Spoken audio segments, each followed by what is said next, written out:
Hi guys, I'm back and it's like 7:41 right now and I'm gonna continue the case. This is day 3 and I have marker and then the case, obviously. So I don't know if you guys can see, but there's an X on Ben already because I did it like before I started the video. Here again we have these dudes, and today we're gonna eliminate one suspect as planned. So the current ranking is Mercy, Margox, Jeff, and Mac. So that's the ranking. Okay, I want to focus on Jeff and Mac today. I want to eliminate one of them today. So we all know that, let's start with Jeff because he's the third one. We all know that Jeff is the transfer student of DMU and he's part of the cheating scandal, has a secret account named Melody because he has this hatred toward Melody. And Mac, we know him as the obsessive ex of Melody. And I guess I'll celebrate Valentine's so long, so yun.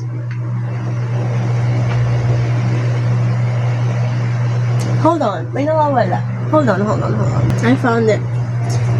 Okay, so here's the Jeff Kinatmas. Okay, so I took it out pala. Okay, so the missing flash drive linked to DMU was found in Jeff's trash can. Same dorm as Melody. Yeah, and then on March 4, 1:39 PM, bumili siya ng mga gamit. It was flat screwdriver, multi-tool, pocket knife, and a hammer. So we know that binili niya kasi aayusin niya yung kanyang cabinet. Yan. I bought some materials for my school project and tools to fix my cabinet. And, okay, yon. Tapos, alam niya yung about sa USB. Yeah. So, nung March 1, parang may alam na siya na magpo-post si Melody kasi ito, March 1, 2024, sabi niya, snitches get stitches. Ay, yung post na ginawa ni Melody is March 2. Okay. So, yun. Merong evidence, may alibi dun sa fact na naayusin niya yung cabinet which was si Mercy. Kasi nga, tinulungan siya ni Mercy. Sabi niya, Aunt Mercy can vouch for me. She went inside my dorm to check the cabinet. And I put innocent kasi nga, parehas ng story kay Mercy. But then again, si Mercy yung top suspect natin right now. So, yeah. Okay. Then, babasahin ko lang ulit yung interview. Where were you when the incident happened? I was outside. I'm on my way home. Kasi nga, bumibili siya nung mga, gagamitin niya for fixing his cabinet. Tapos, ang mapa ay, it shows na 3 kilometers yung layo nung big hardware store sa dormitory nila. And kung bumili siya around 1:39 PM tapos 3 kilometers, hindi niya maabutan siguro yung time of death na sinabi na 2 to 2:30 PM. Assuming na may traffic, gano'n. Hindi niya maano yan. Then, we have Mac. Oh my gosh.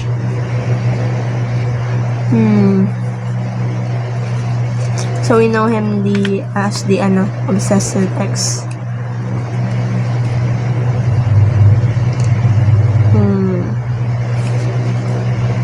This is their convo. I still don't know about the visitors log. It's a dorm. It's a dorm.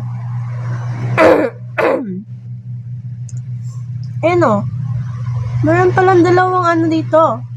May dalawang Marco Antipolo. Oh my gosh. Wait. Dalawang Marco Antipolo. But they have the slightly different signatures.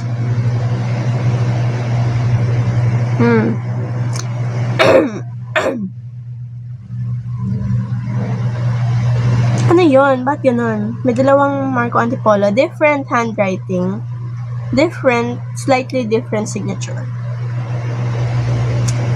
Who's the other one that entered Marco Antipolo? I didn't notice that.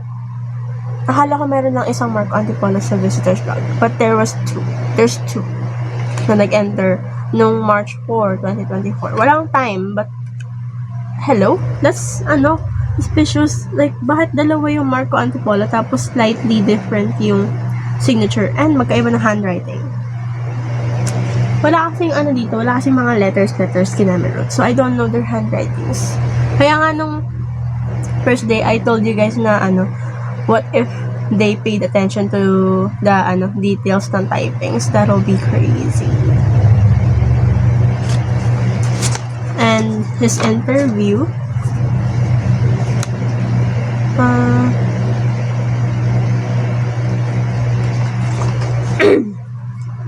did you get mad when you found out she was cheating on you? Of course, I love Melody. She was the love of my life, but people make mistakes, and I was willing to accept her again.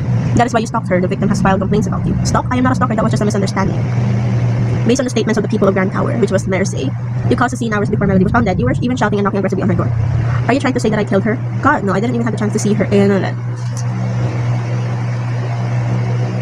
Pero yung visitors log, crazy. I don't know kung paano ko pa i-analyze yung visitors log kasi this is all the thing na naka-anek. Multiple stab wounds are noted on her chest, abdomen, and back. Multiple stab wounds resulted in severe internal bleeding and organ damage, ayon sa autopsy report. Bumili ng si Jeff, right?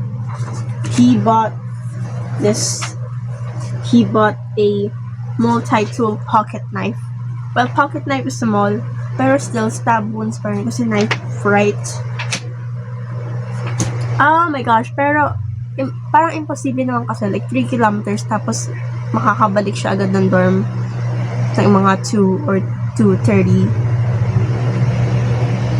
Maybe not impossible, pero like still, parang ang weird. Tsaka nga magkaiba nga sila ng gender, right? So, what do you mean? I wanna shoot this video short lang. So I won't have to cut many kinameroots. I don't know, honestly, kung sino yung i-eliminate ko. Pero I'm confident na neither sa kanila yung suspect. Kasi I'm really suspicious of Mercy right now. Siya yung pinaka-suspect ko right now. Until now. So, confident ako na innocent tong dalawang to.